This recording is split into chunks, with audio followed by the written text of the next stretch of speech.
Thank you so much for tuning in to this episode of The Kim Jacobs Show. Be sure to subscribe to The Kim Jacobs Show right on YouTube. Turn on your notification bell to all so you never miss a beat. And guess what?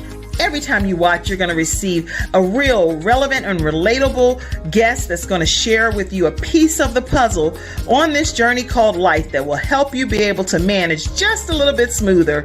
At the end of the day, the Kim Jacobs Show goal is to be able to provide balance to the world, one household at a time. Kim Jacobs Show. You're watching Kim Jacobs Show.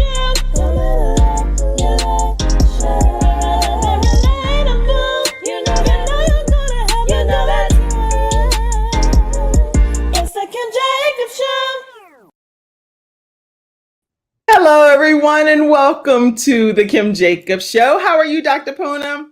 I'm good. How are you, Kim, this morning? I'm doing wonderful. I'm so glad to have you here with me today. Where are you located? I'm actually in sunny San Antonio, Texas, where it's going to be 100 degrees today. Oh, yeah. It's nice how you said that, where it's going to be 100 degrees today.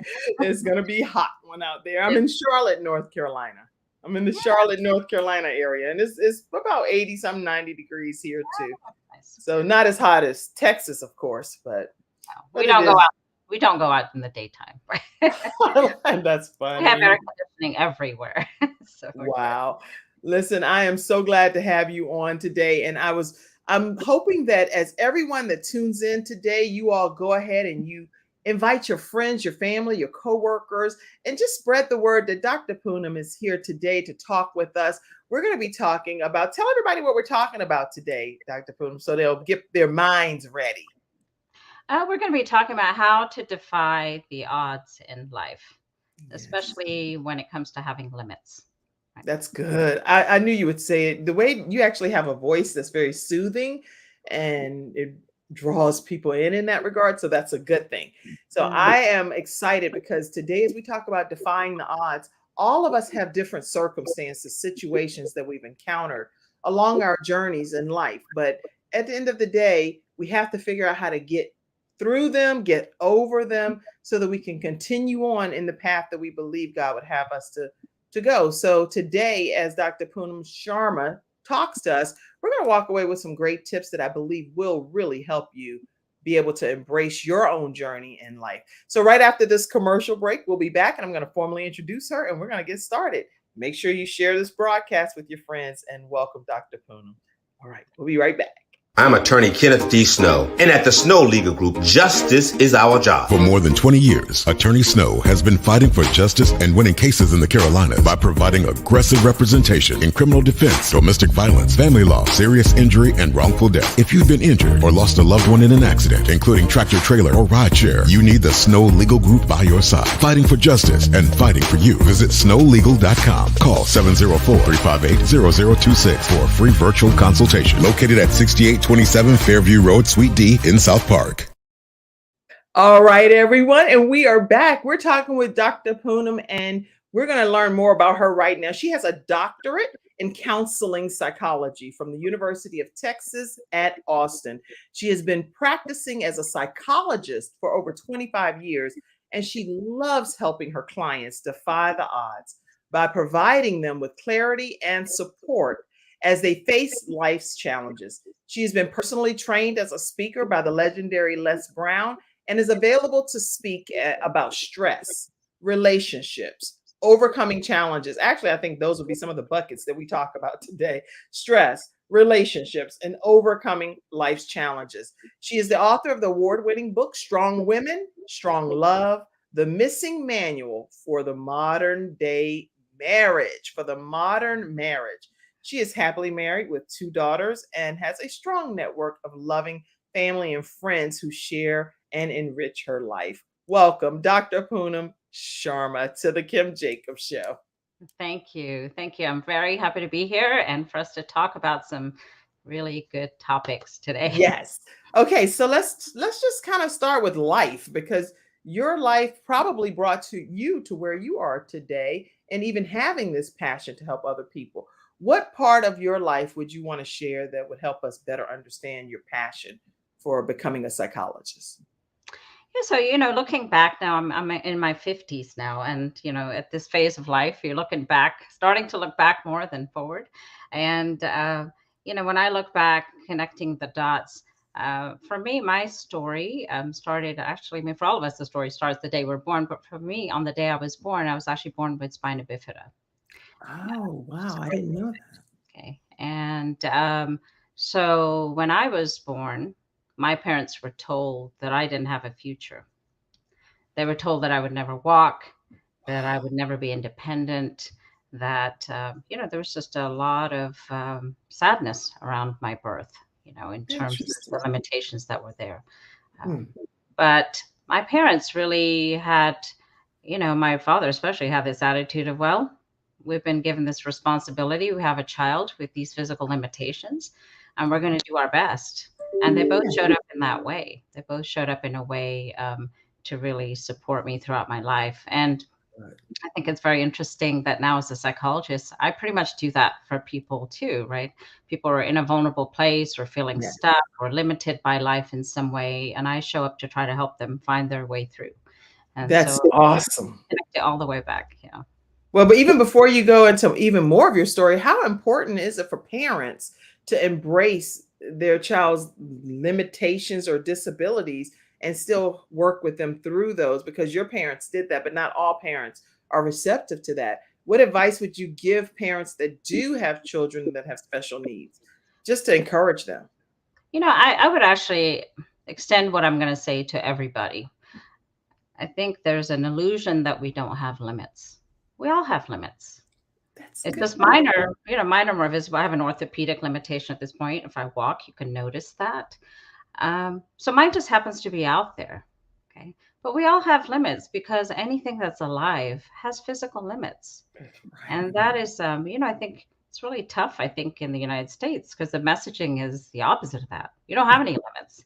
Well, actually, physically, you do. You actually need sleep. You need, you need to connect with other people. You need to be able Yeah. to rest. All those things are non-negotiable. They're needs. And so I would say that, so the issue for me in terms of acknowledging limits is can you line up with reality? Right. Right? That's what it is. And if your child has a physical disability or a mental, issue, can you line up with that reality, meet them where they are, and work from there forward? And I think that's what my parents really did well. My dad was like a realist. I mean, my parents had gone through the partition of India and Pakistan when they were young, and they became refugees overnight. And so, my dad always used to say, this is life. You got to face it. And that was he was kind of hard in that way. You got to face life, And so I think that's what, that's an important part of embracing limits is just saying, I'm human. This is what I can do. This is what I can't do. And I'm going to line up where my strengths are and I'm going to build from there. And whatever is an area of limitation for me, I'm going to try to work around that or work with that, right? But not necessarily hang my head in shame around that. Hmm. That's really good advice, you guys. Already, I mean, we're learning so much. We all have some type of limits, but work within our strengths. And you said, I am human. I will line up where my strengths work best. And I love that because your philosophy is not the philosophy that the general public has at all. But these are important takeaway points that you're sharing. So listen, I see your comments that's coming in. I see you, Dennis Spraggs. You said, I'm working on sustaining homeostasis. Mm-hmm. Okay. That's a good goal. It's challenging these days to maintain Yes. stasis. Shamim says, hey, Dr. Sharma, you are a beautiful soul. Thank you, Shamim. You too. And she said, we all have limits according to what you're sharing as well. And we need to connect with others, which is great advice that's coming from Dr. Poonam as well. So I see her parents made a difference and made sacrifices to ensure that she had a full life. That's good. Very good comments. And so you do attribute a lot of your success to your parents' philosophies. Yes, I would say philosophies in that they had a very bold kind of stance. I think my dad was more the bold one. My mom was more just very loving and just there. And she really, with all her children, just believes. I mean, really, she adores us. I'm lucky to have a mom that is like that Yes. kind of mom. Yes. She calls us all her besties, right? Now my kids are also her besties, but that's what, so I think, having someone believe in you in that way, and then having another parent that's just kind of clearing the path and trying to make Mhm. sure that, there aren't things to block your, potential. That's actually, I think how they were very helpful. And to me, that connects with a very important piece of dealing with limitations, in that we may have a limitation, but when we have connections with other people, right? When we have connections with people who believe in us, that's actually how you push your limits out. Right. That's So actually surrounding yourself with other people, because it's one thing when you're a child and you have your immediate family that's Mhm. embracing you and supporting you and building you up. But then when you get out there on your own, now you're faced with the realness of the sometimes the nastiness associated with the vileness that people can pour on you because of your limitations, right? right. So Ab- what happened as you got a little older and had to start experiencing life for your own? Tell us about that. Yeah, I mean, as I was a kid, I mean, I was a kid with a physical disability, so I got teased, and school was hard, but I didn't know behind the scenes my parents are talking to the administration, there's doing things. And when I would get home, I had an older brother and a younger sister, and they were really, my home was a very safe place in that sense of just people I could come home to and just be, right? My Mhm. brother, he's 5 years older than me, and he's actually a physician. And he was saying to me that he could always tell, when I came home, he could see by the look on my face how it'd been Mhm. at school. He Right, said right. sometimes I looked really just kind of like, he could tell I'd been teased a lot, it'd been hard. And so, I think having people in your life that are just there and love you for who you are, that aren't Mhm. focused on this one aspect of you, that's really what we're all looking for, right? I mean, connection is what life's all about. Yeah, And I agree. no And matter who you are, that's what it's about. I love it. I love how soothing your philosophy is, because if we could all embrace that, just be and just be around people that you can just be yourself. I know I was with some of my family this weekend and I enjoyed I didn't have on makeup. I didn't had do lashes or anything. I just all I did was just washed, got dressed, and it was what it was, and had a complete ball. Like literally so much fun, and just being able to even connect with the looking around and seeing the beauty of nature and the things that God has created to make this earth beautiful. I think if more of us would embrace what has God given us on this earth to be able to look around and appreciate, and who has he given us to appreciate, I think life would just be better, because the way that it's happening in people's minds right now, mass shootings, things are happening, but you're a psychologist. Maybe Yeah. you can shed some light on what we can do differently to not have that be the end result. Any thoughts? Yeah, I do have a lot of thoughts about that because I'm in San Antonio. We're just literally 45 minutes away from You Uvalde, know, where the latest shooting happened. And I've actually yeah, been to there's Uvalde. Philadelphia. Actually, there's another mass Yeah, shooting. it was just one after another. I think it comes back to what we're talking about today, in that human beings are designed a certain way. We're emotional and we're also relational. We can't live without connection to other people. And we're also emotional. We react to our environment, right? We are connected all the time. And I think the biggest shift I have seen, which really concerns me as a parent too, is that the environment around us has become so much more negative. And then, now can be streaming things 24/7. You just never get that break. I mean, before you'd watch the evening news at 6 o'clock and it was kind of boring, and everyone would watch it and then you'd be done, right? um, Mhm. but now you have this constant thing, and that's not a neutral situation, because our brains actually scan for safety 4 times a second. Four 4 times times a second. that is unbelievable. Yes, and the brain scans outside, like, is there anything outside that could threaten me? It also scans inside. Is my heart racing? Is my breath, is there something indicating there's a problem in here? And also scans right here in between us. Like, is there anything, as even as you and I are talking, You're looking at my face, I'm looking at yours. At some point, if you frowned at me, I'd be like, oh, what's going on here, right? Happening. Meanwhile, I'm over here just coughing and choking. So you have that's actually probably a good example. You don't know what the other person's even dealing with as to what's making them have like their reaction or their facial expression, you know? Exactly. So if you know that this is how people are, right, then we have to be so careful about what we let in, because we're constantly connected neurologically to our environment and to the people around us. So who you surround yourself with, what you listen to, what you let in on a daily basis has a profound impact on how you're going to be feeling inside. And so I know I do that personally. I mean, I have tuned into the Uvalde stuff because it's so close, and I've actually been to Uvalde and been in those schools as a psychologist observing, for Head Start. So it's heartbreaking, but I've also had to unplug because I can't. That much trauma is just not something that I'm very deliberate about not exposing myself to it because of the work I do. Yeah. And when I watched everything that was unfolding there, and I just think any parent, we can't help but have an emotional breakdown almost, because it's like anybody that's a mom of multiple children, a mom of one child, even if you're not a mom at all, just knowing that these parents, moms and dads, have all of these children that are no longer here just a few days before they get ready to start their summer break. It's just so many factors. And just the more you look, the more frustrated you can become. And the more you're like, what happened here? And it's a lot. It's a lot. And if you're the parent of those children, you can only imagine what they're dealing with. And I really can't imagine at the level of what transpired. That's right. Yeah. It's the most painful thing a person could actually go through, right?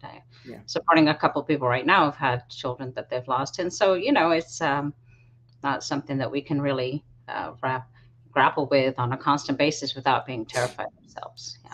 And I have had a child transition from this earth. And to have your child walking around as a human being, officially living their lives, you see a great future for anyway. I'm gonna move off of that because I'm gonna need some counseling, Dr. Poonam, if I continue. But so you need to have wisdom. Son's picture. You wear your son's picture. You carry. Yeah, I wear it all the time.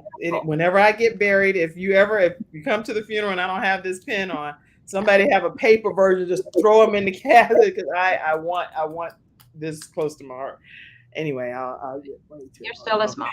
Yeah. Okay, so we're gonna keep moving, and we're talking with psychologist Dr. Poonam, who is going to take us further and talk to us about stress. How does stress play a factor in defying the odds, overcoming the odds, beating the odds when we come back from this commercial break? And what I am doing is just sharing with you all our episode sponsors, silvershield-security.com. If you don't have their state-of-the-art equipment, make sure you check them out. 704-440-4688, an African-American female-owned business in the South Carolina, North Carolina, and Georgia area. So right after this commercial break, we're going to come back and hear more from Dr. Poonam. We'll be right back.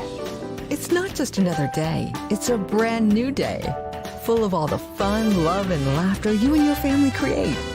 Silver Shield Security understands feeling at home means feeling safe and happy. No credit checks, no contracts. We offer payment arrangements, and we'll even give you a free door camera. Find out how we can brighten your day even more at silvershield-security.com. Silver Shield Security. All right, everyone, and we're back talking with Dr. Poonam, and she is able to talk to us about, from a psychological perspective today, how to defy the odds. How important is stress and managing stress when you're trying to defy the odds in your life? Well, based on what I was just saying about safety, you think the stress response and the fear response are the same thing. Okay, so same part of the nervous system kicks in. So when we can all handle some stress. I mean, we're not delicate little flowers, especially the older we get. Children are actually pretty vulnerable, but as adults, we can handle it. But there is a point at which when the stress becomes too intense or it becomes too chronic, that basically an alarm system goes off in our body, right? That's called fight, flight, the fight or flight response. And when that is turned on an ongoing basis, if just how we're living, like we're on adrenaline all the time and cortisol Right. in our bloodstreams, that's actually not good for us because then two things that happen. One, our logic goes offline. And Mm, two, we actually disconnect from each other because it's a survival state. And I think a lot of what we're seeing in the world right now is because people are maxed out and they're interesting. in that mode. And it's a bit like being a little paranoid, like a wounded animal or something, like we're kind of looking around for where the danger is and just less compassionate, much harsher in that state and not able to reason very well. So managing stress to me is really pivotal, but not just managing as in going to a spa, but like really changing your life That's to good. where you're usually in a state of ease because it's in a state of ease that we have power. That's the only state we have power. So how do people, because I know over the years I've heard many people say change your life is beyond just going to a spa or anything like that. How do people change their own lives? Because I know for me, I enjoy and believe in getting counseling Mhm. and going to a third party source to say, hey, what advice do you have? Maybe you're seeing something that I just don't see, and this doesn't make me weak, it just makes me better because now I'm able to see it from my perspective and from a psychologist, in your case if I was talking to you, Mhm. perspective, that you can look from an objective perspective. What if How can people change their lives if they only know what they know, and that's it, that's all they know? That's a really, really good point, right? It can be really challenging because I think there's two parts to it. One is really being much more aware of your own thinking, right? Right between here, these two ears is where your power lies. This is where your power lies. It's in your perception. Okay. Okay. But our perception is affected by what's going on around us. So we also have to pay attention to our immediate environment. Like, who are we? This is where the relationship piece is. Who are we with? Do they support us? Are they against us? What kind of employer are we working for? And I think that becomes more challenging the lower down you are economically, because Okay. sometimes you don't have a lot of choice. Sometimes you're really in survival mode, you know. And Interesting. and so really I think being aware of what's my internal dialogue so that you're not a source of fear for yourself, Okay. That's right? good. Okay, so having some kind of way positively talking to yourself and saying, you might be off here, so don't be too critical, Hmm. and making sure that you have a different mindset to the Yeah. situation. If you were, in therapy, what I tell a lot of people is first you got to calm your body down, okay? Okay. Because if you're in a stressed out state, like maxed out, you can't access positive thoughts. They don't exist in that place. And Like a lot. like when I was trying to find my red glasses right before we came on, right? And I was like, "Ah, where are my red glasses?" And they're in the car or something. I don't have them right here. So what did I have to do? Come up with a different solution, right? Right. Even though I know Exactly. that's just a simple example, but that caused a few minutes of stress. And it's like, if I'm being honest, I was like, what in the world? What are red glasses? And then even further stress is the I'll show you if I can find it. I don't even know. I saw it, but I thought it was quite amusing that I actually saw that when I was looking for. Oh, here it is. When I was looking for what I was looking for, guess what? This is how aggravated a situation can really get, even though I know this is a way trivial example. But guess what I did find?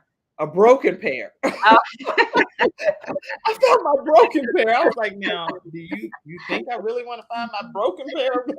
That's enough to make you throw stuff up in the air, right? I'm only being silly here, but just the no, point. that's right. That's right. It's hard to think when you're like physically wound up, right? Right, right. But there are always solutions. And so where I couldn't find the red ones, you actually, as a psychologist, and I don't know if you're always in psychology mode, you were like, well, Kim, if you were near me, I have about 3 or 4 sitting right on my desk. And when you said that, guess what? It triggered me to say, well, Kim, you too have 2 or 3, because I actually have multiple pairs sitting on my desk. But I Mhm. couldn't think straight. Right.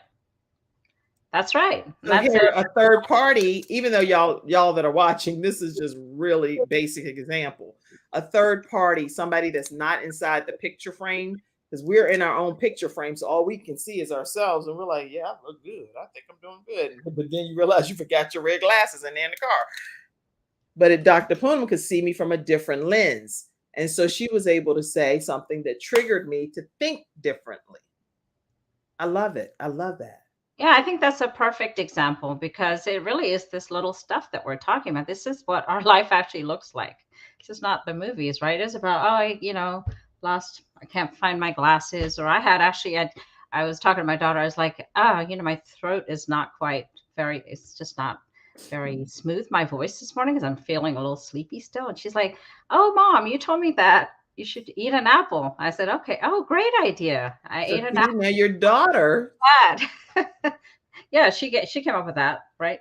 But then I got some apple stuck in my tooth, and I was like, and I have my lipstick on, and I'm like, oh my gosh, I have this apple stuck in my tooth, and so I'm like over there with a flosser, like 2 minutes before I get on. It's like, even that point that you're making right there, Dr. Poonam, is the piece of advice that we're so eager to give others when it comes time for us to actually apply that same advice to our own lives. It's pretty interesting sometimes, right?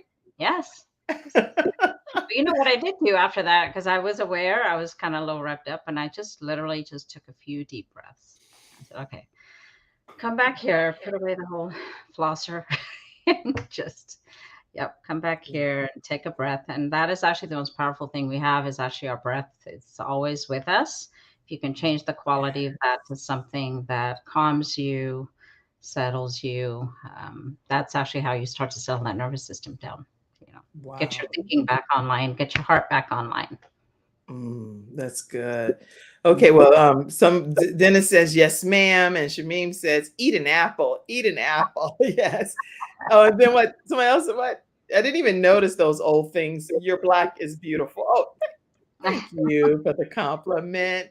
Any questions that you all have for our expert today that's on as a psychologist, Dr. Poonam Sharma, please make sure you ask them, and we'll be able to get some answers, hopefully, right here on today's episode of the Kim Jacobs Show. All right, so when we come back, I would like to know, you said that you talked about relationships, how important they are, and especially from a family relationship perspective. How important do you think relationships are from an external, like the community, people you surround yourself with, and different things of that nature? If you want to talk from that perspective, or a matter of fact, you can just talk from any perspective that you like to talk about, and maybe some personal things that's happened to you along your journey that you've had to overcome to become who you are today.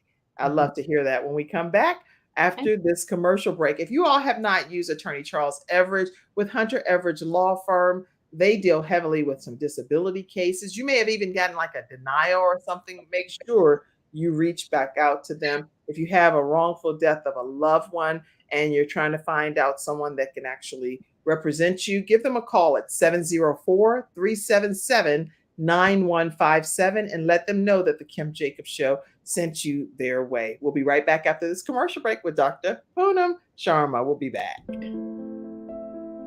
When someone has lost a loved one, they want to know what exactly happened. They want to know, is the other person going to be held responsible? And they want closure. At Hunter and Everidge, we help clients that have lost a loved one move on, and to do that with dignity and respect that they deserve.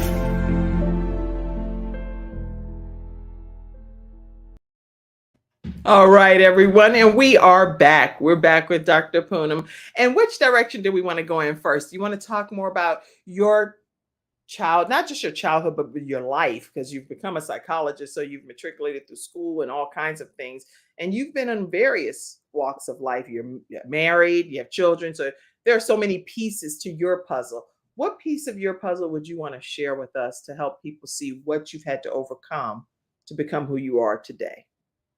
I think that relationship piece, like we're talking about, I would not be where I am without the people that cared for me when I was very vulnerable. My parents, my brother, my sister. Really, I always say one of the most important things that ever happens to a child is who they're born to. That's yeah. Because you have no control over that. You have no control. And so people say, oh, you're so strong. And I always think, gosh, I wouldn't be strong by myself. Mm-hmm. If I had been somewhere else, my who knows where I would be, right? So I think that just understanding that the relationship piece is really part of how we are strong. And I think there's such a message in this country that you have to be independent. Right. Nothing wrong with independence. The problem is we're not hardwired as independent. Hmm. We're interdependent. Interdependent. I love that. So you think that we are here on this earth, and yes, we need to be able to hold our own, carry our own, do whatever God has gifted us to do, but knowing that we need other people to really make this thing work synergistically, right? Absolutely. I guess in my mind, it's not a choice. So I don't really struggle with it. But that comes back from your dad. That's your dad speaking through you, because he's like, be realistic, Poonam. This is just the way it is. It is what it is. Deal with it. That's what I think I'm kind of hearing. Yeah, and I think it's also the cultural background I come from. My parents were from, both born in India. I was actually born there as a baby. Then I moved when I was little. We moved to England when I was very little, and then we lived there, and then the United States. So I'm more Western in my thinking, but at home, the messaging. I mean, in those cultures, there is just no ambivalence about connection. In fact, I was thinking there's a word in the that my parents always used when we were growing up. The word is Sahara. And Sahara, like the Sahara Desert, that word actually there's an understanding in the Indian culture that every person needs Sahara. Sahara means like companionship or someone that is going to accompany you on life's journey. There's just an inherent understanding. People don't go at it alone. And what is that Sahara? Yeah, Sahara. Yeah, so the idea that everybody type that Sahara, Sahari, Sahara. Yeah, like Sahara Desert, like the Sahara Desert. Okay, yeah, good.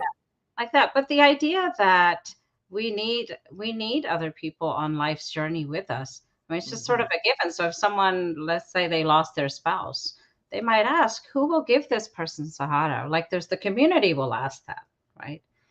So that's more like your tribes too. So that's why so many authors, I know I'm a part of several collaborative author projects, and we have our own tribe of messenger messages or private Facebook groups, and we're constantly supporting each other and talking to each other and encouraging and praying with each other. So that's our Sahara in those different regards. Exactly. I love that. And so who's your Sahara? And give that. Huh? I would say even animals can provide that. I think about how many people in the United States don't have a very strong support system. Sometimes, honestly, I think about a lot of older people living with their pets. Those pets are actually extending their lives. And you know what? I don't know why people are like, oh, they love their pet so much. The pet is a part of your family fabric. I know at least in our house, our previous dog was with us for 13 years. She was like almost 80 something dog years. She had been with us for a long time. So when she passed away, I was like devastated about that. And my children were very hurt. We have another dog now. His name is Hero. And he's already come in and he's just a part of our lives.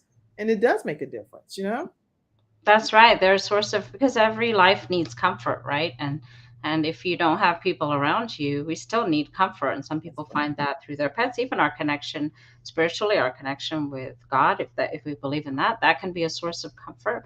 We're relational. And so I think independence is a great thing. I love being independent, but it's also important when you need help, when you're really struggling, to come in and get that support, because it's not suffering in life that gets us. I inherently believe it's not the suffering that gets us in life. It's suffering alone. Suffering alone. Who wants to go through this life and have done so much stuff for everybody, and then in your own personal life, you are alone? That's a horrible feeling, isn't it? I would imagine. Absolutely. So, I really count my blessings in the sense that, I'm married. I have a great partner for the last 25 years. I have kids. I have a large extended family. So I'm not going at this alone. So it's easy to look at me and say, oh, she's so strong. Look what she did. She had this disability and she's just doing it all. I wouldn't write the story that way. Yeah, I wouldn't write the story that way in my life either. I've had so far a wonderful journey on this life, and I've had so many people that surround me. Actually, today I put a post. Well, I'll talk about that later. But I've had so many people that have supported me on this journey, and without their support and their love, even though I'm the person that's the face that's being seen, beneath the iceberg are so many people that are pushing me up to the position and the roles that I've been in. And I could never have done it alone, never. And it wouldn't even be possible to do it alone. So Yeah. I'm so grateful, you know? I hear So you. grateful. I've been saying that lately about kids, especially with all this Uvalde stuff. I was thinking, kids are, I would say parents are kind of like the runway. You got to be the steady one, right? Right. Because kids are going to take off from that stable platform. That's how we help each other. With you have to have something that holds you steady so you can grow from there. Yep. I agree. All right. Well, listen, y'all, we are having a good conversation with Dr. Poonam Sharma. Tell people how they can stay connected with you so that they'll be able to follow you on your social media. If you just put in my name, believe it or not, there are many Poonam Sharmas in the world. Are there? Wow. Okay. Whole continent. Well, is that a common name in your culture or something? It's not common, but it's not uncommon. But I do own. There are a lot of Kims too, but guess what? There's only one me. So I don't know who y'all searching for out there, but y'all are not searching for Kim. But I do have poonamsharma.com and also strongwomenstronglove.com, which is connected to the book and my work around relationships, especially for professional women, trying to figure it all out. Excellent. Now, I don't know. Do I have let me get a copy of, is it Strong? What is it called? Strong Women. Strong Women, Strong Love. Oh, I don't know if you say it. The Missing Manual for the Modern Marriage. Yeah. We'll find a copy from Sharma. I want to make sure that I pull that image up. Oh, this is beautiful. Okay. Yeah. So I would love for people to hear more about Strong Women, Strong Love when we come back from this commercial break, and what you'd like for people that are reading the book Strong Women, Strong Love to take away from being one of the readers. Okay. So we'll come right back, everyone, right after this commercial break. And I'm really enjoying our conversation. So thank you so much for gracing us with your presence today so far. We'll be right back, everyone. We're going to learn more about getinsured.solutions. Let me pull them up. Get Insured, so you'll know exactly where to find them. Getinsured.solutions. And when you do reach out, they deal with final life expenses for families. That way you can be able to keep more of the funding with you and the living relatives versus having to just pay it all out in burial expenses. So getinsured.solutions, 704-499-3616. And Samantha Benson is the founder of this particular area. And you can reach out to her. She's certified in all 50 states. So definitely reach out and let her know the Kim Jacobs Show sent you her way. All right, we'll be right back. Nothing says I love you more than final expense insurance whole life protection with funeral advocacy nationwide, saving you and your family 30 to 80% off funerals and cremations. Nothing says I love you more than Get Insured Solutions, LLC. getinsured.solutions, 704-499-3616. All right, everyone. And we are back, still talking with Dr. Poonam Sharma. And she is the author of Strong Women, Strong Love. I pull that off the internet, so it's all glary looking. But Strong Women, Strong Love. And what do you want people to walk away with as they read your book? The book that I wrote, I'll tell you the story of how it came about. Yes. It came out of discussions I was having in therapy almost every single day with women that were coming in, most of them professional. They're juggling, their marriage and kids, and and these are strong women. They're professionally successful, and I just kept hearing the same stories over and over and over. And I thought, yes, I need to make some handouts here. So I started off with a couple of handouts on, here are the kind of things you shouldn't do in a relationship with Right. someone. And, so after a while, I had a stack of handouts. Here's how you relate to men, all these different things that I was going over and over and over. And eventually I was like, I need to organize this. This is a lot of stuff. And so this book actually was started off as a bunch of handouts that I ended up putting together. It wasn't even planned.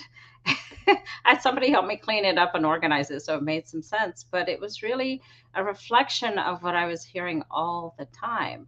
People wanting their relationships to work, but having real difficulty trying to figure out and thinking, maybe I'm just with the wrong person, because this is not working. What is Right. wrong? It must be him. Maybe I need to kind of pack it in and go find somebody else, But most of the time they didn't need to, because it wasn't that they were with somebody who was, had some severe issues going on. It was just a lot of stress and a lot of frustration. And to me, Right. Strong Love was really a bit of a brain dump. Like, here's what I know about relationships. The science of relationships is amazing at this point. We can predict who's going to get divorced and who's not with very high accuracy. Hmm. And so it's my attempt to kind of really share what we know in professional circles with people out there, because Very cool. relationships are critical for our well-being. That is awesome. Good. That's good. The same thing I did with my first book was just literally like episodes that I'd been on NBC and one of their affiliates on the Charlotte Today show. I would do these balance makeovers in the community and help families that were just struggling with some different balance related issues. And I wrote a book called Extreme Balance Makeover, and how people have better focus and a better life and better solutions. But those were like all of these solutions and things that I had kind of pulled together over the years and made it into a book.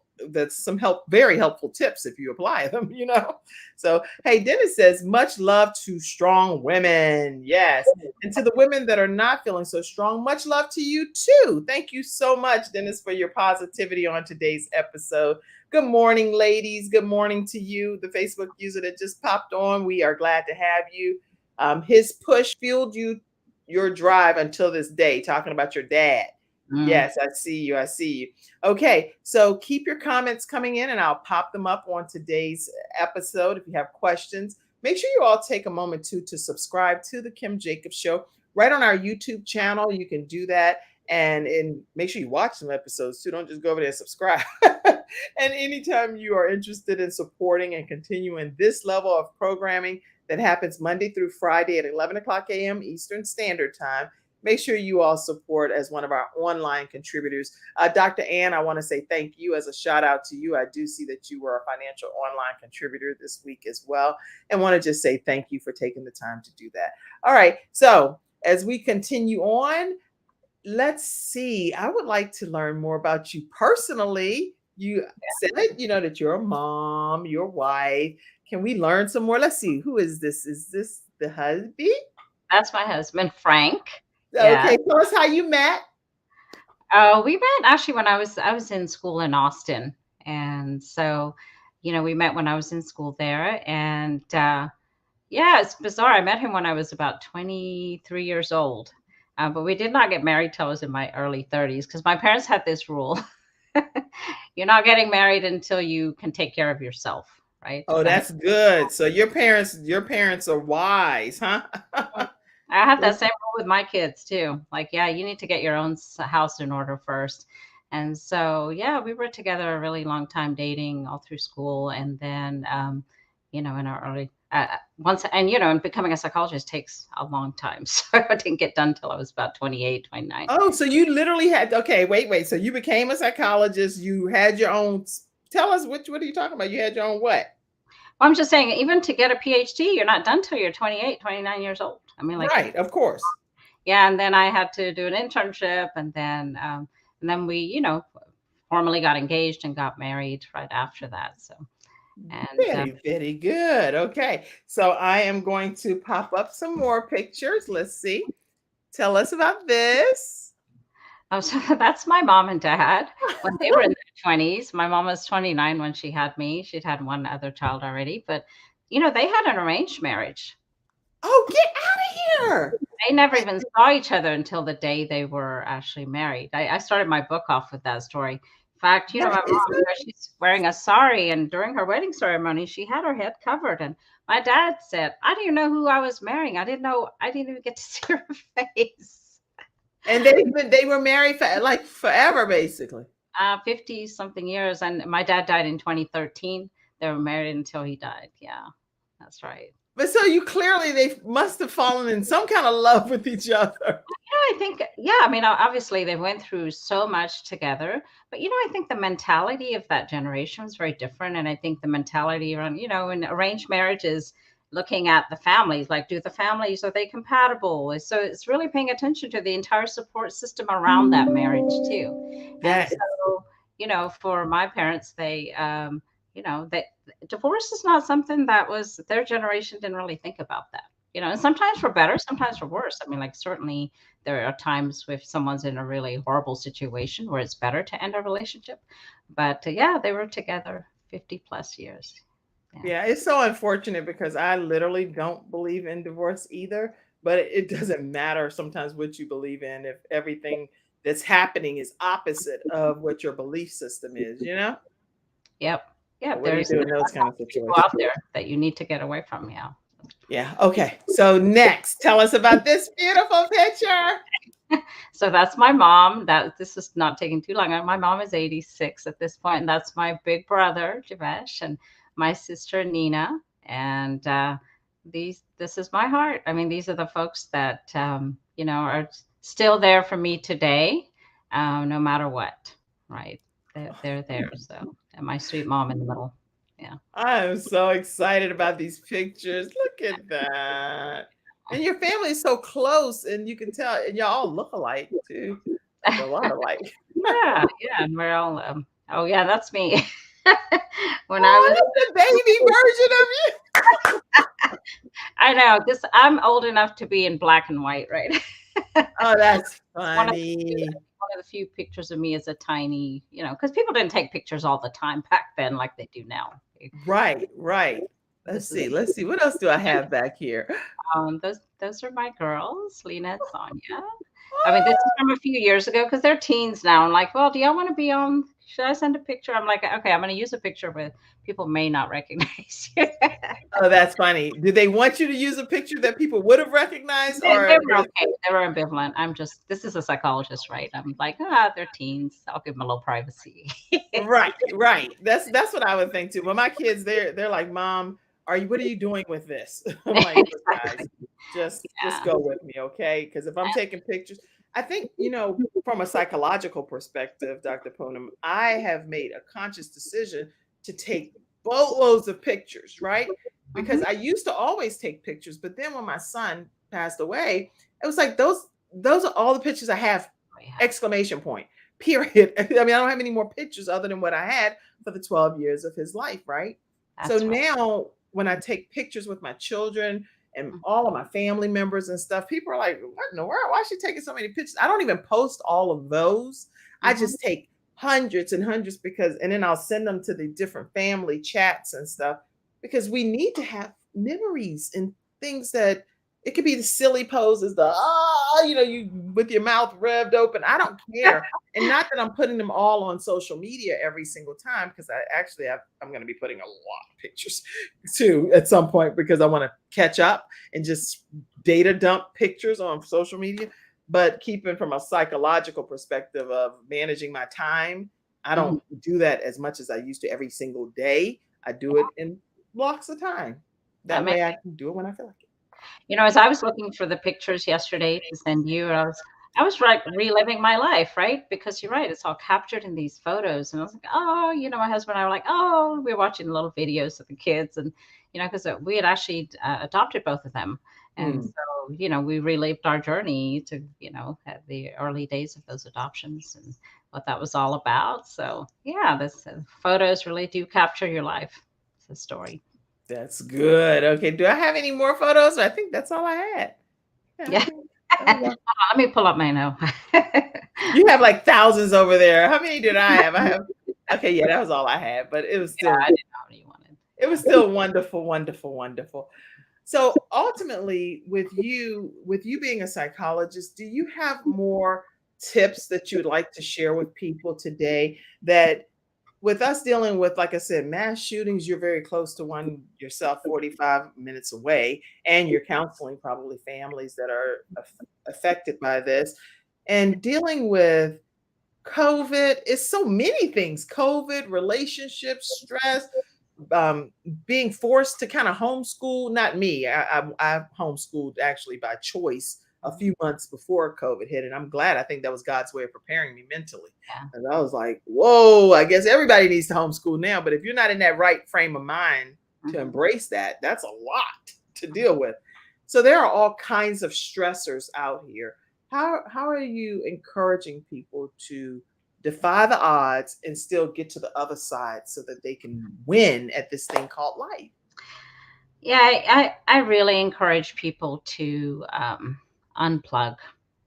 I mean, I hate to say that, but just there's such a fear now. People are really getting to the point where they're afraid of their neighbors and just getting scared of being out, especially after these shootings. Everyone's like, "Oh, I'm gonna stay home. I don't know. I don't know if I can't send my kids out there." I remember taking my daughter to school the day after, this shooting, and I had this moment of, "Oh my gosh, well, what's her school like?" And and I thought, "Well, I can't even get in there. It's pretty secure." But I chose in that moment to say, have a good day at school. You're gonna have fun. School's almost done. Summer's coming, because I don't want her to be terrified. That's right. Because, well, I believe anyway, unless, well, it doesn't matter. I have philosophies pertaining to these things that we can watch, but still it can be something that happens right in your own house, in your neighborhood, whatever. And whatever is going to happen is what's going to happen, in my opinion. But I believe that we can ask God to please protect and keep us all safe and keep us from hurt, harm, and danger. But again, it's whatever his will is that's going to happen is what he's going to allow to happen is going to happen, because we're all going to leave this earth at some point. I think the other piece of that is use what you have here, because I think we become over reliant on other people's ideas and thoughts. I say this to my clients a lot. Okay, if you go to the grocery store and you look around, are most people like, is there anyone really threatening usually in the grocery store? And they're like, no, everyone's kind of minding their business. They're rushing to get home to cook dinner or whatever. That Right. is the reality of life. When we look with our own eyes and we look at what is actually going on around us, it is way less scary.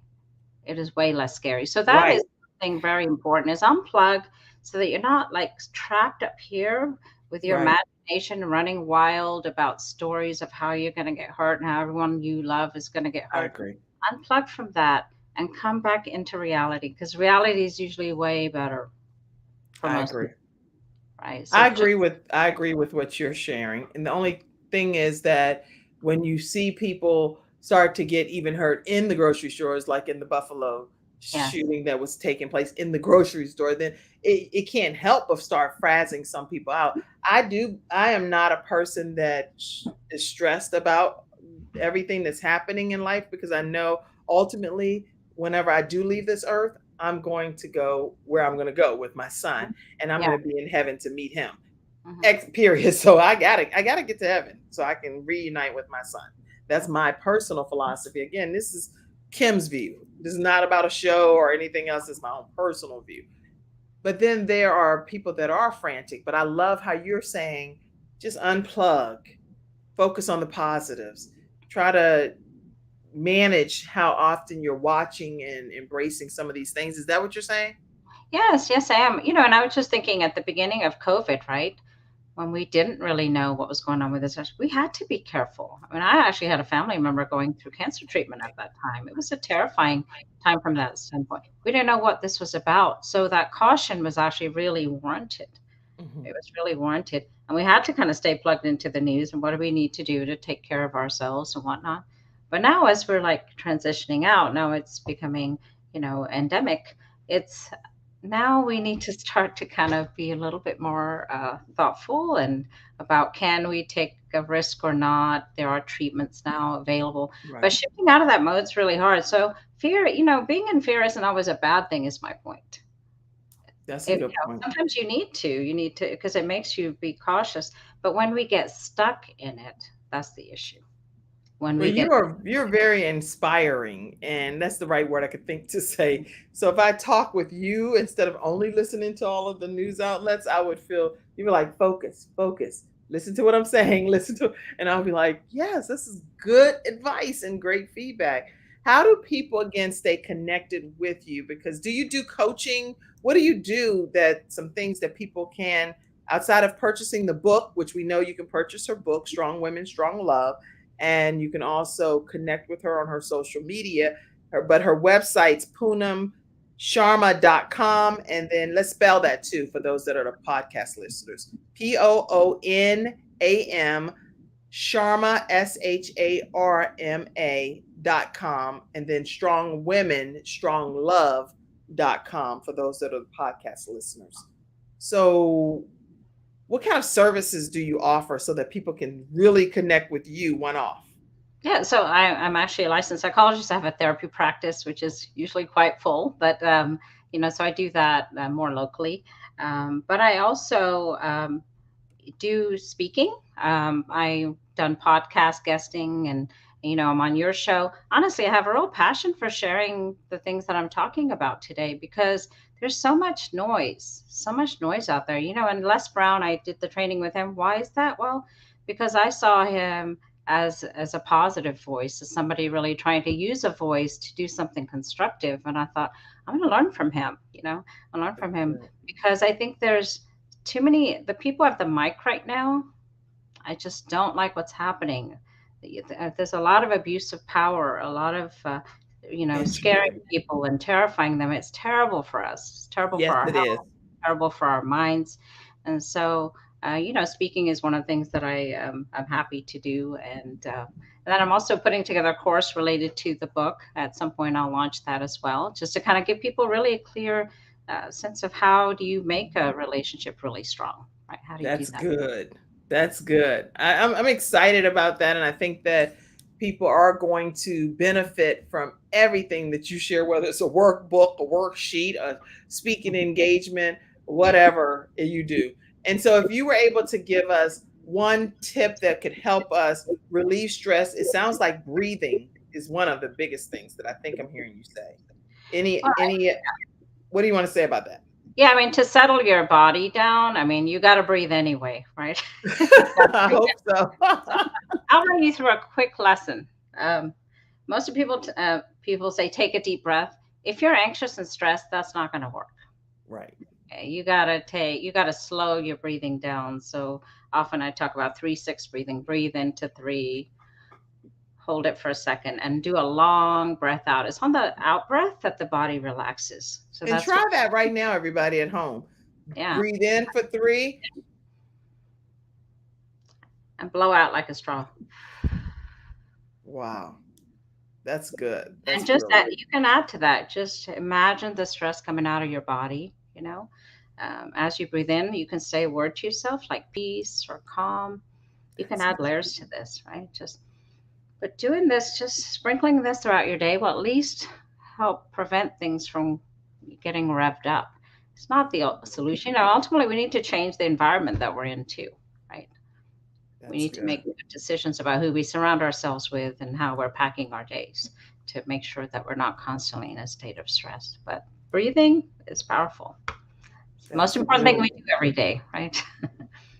I'm loving this. I love this. Anybody in the studio audience, if you have any questions or comments or anything that you want to ask real briefly before we get ready to disconnect, I definitely don't want to deprive you all of the opportunity to ask your questions or your comments. So feel free and I'll pop them up on the screen right quick. Okay, let's see. Anybody had questions or comments? So I gave them how you can stay connected. Let me make sure that I don't miss any. Oh, people are saying, yes, ma'am, using your voice to affect positive change. Yes, and yes, ma'am. And then a negative group psychology is really true. So it's great, Dr. Poonam Sharma, that you taught us how to truly calm our body down from the inside out. These are just, you're a phenomenal mom and you have a beautiful family, and divorce was never a thought at all, but the families found someone who they would be compatible with you when they did the arranged marriage. Yeah. That was good. They grew in love, and that is brilliant. That's good. That's good. Wow. So marriage is like preparing for school. Kind of. There's the manual, right? That's why I said the missing manual. Someone says she has a beautiful love story and a solid love for life with her husband, Frank. Awesome. All right. So I'm going to go here because I had some, I'll just share the screen. I was trying to, yeah, I'll just go here for a second. I was going to share this with you all to let you know too that, where's my, here we go. I wanted to also just acknowledge that today is my mother-in-law's birthday, and I'm going to pop that up here in the screen for you all to see her. And we celebrate her today, and just wanted to acknowledge that she's a great looking woman for her age. I won't reveal her age because I don't know, everybody don't want their age revealed, but these are just some pictures of my children with her, and wanted to just say happy birthday to Mother Gladine Jacobs Garland today. And now you see my kids are willing to take a picture with grandma. They don't mind doing that. So they'll take their pictures, and then that's my son, Frank, with her. And that's a picture of us holding a picture of my son, Gabriel, as well. So just wanted to say happy birthday to Miss Gladine Garland Jacobs today. And they just did a big celebration with her this weekend in honor of her birthday, and all of her children and nieces, nephews, grandchildren. Everybody came in to celebrate her. And there are so many pictures. I'm sure they're going to be flooding Facebook with all of them. But I just wanted to take a moment to say happy birthday. And one final thing I'd like to share with you all is the fact that I'm the new managing director here in the Charlotte, North Carolina for eWomen Network.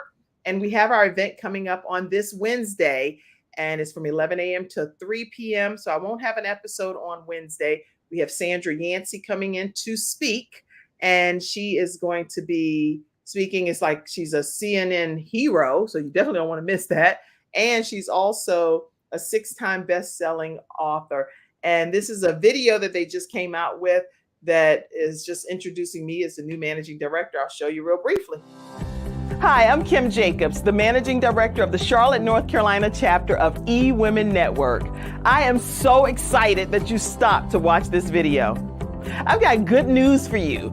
You've just discovered an international network of women entrepreneurs who are committed to helping you achieve, succeed, and prosper. We're on a mission here to help 1 million women entrepreneurs each achieve $1 million in annual revenue. Here at eWomen Network, we have a complete success system that supports you every step of the way in building and growing your business. You being here right now is no accident. We're supposed to know about you. We want to meet you to find out how we can help you, as well as learn about what you have to offer. With over 500,000 women connected through 118 chapters across the United States, Canada, Australia, and the United Kingdom, you are never alone. If this is resonating with you, please go to eWomenNetwork.com/Charlotte. Notice too my contact information. I invite you to reach out to me and to check out our upcoming in-person and online events. I'm really looking forward to introducing you to our special community.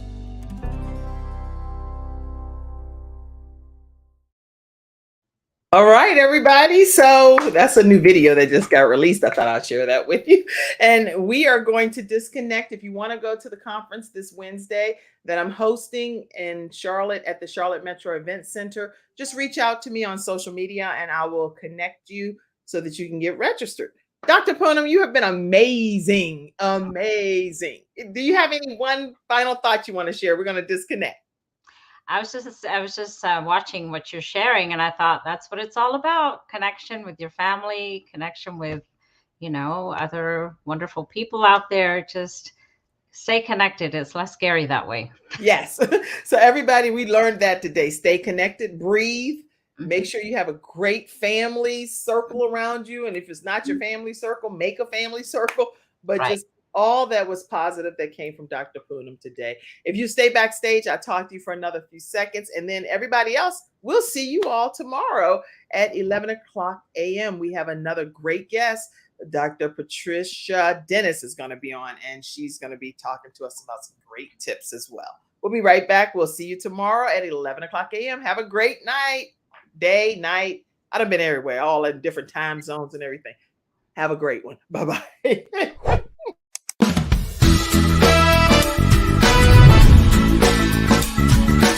Hello, everyone. I'm Kim Jacobs, host of The Kim Jacobs Show, where we're bringing balance to the world one household at a time. Listen, we go live every weekday, Monday through Friday at 11 o'clock a.m. Eastern Standard Time. I bring guests on that talk about their backstories, things that they've had to overcome to become who they are today. Many of them are balancing and juggling life, and they've become experts in different fields. So they're sharing tips with you to make your life just a little bit easier. Many times as a guest in the studio audience, you'll get a chance to walk away with a missing piece of the puzzle that might be missing in your life. Let's go on this journey together, and I look forward to seeing you Monday through Friday at 11 o'clock a.m. Eastern Standard Time, right here on The Kim Jacobs Show. Jacobs Show.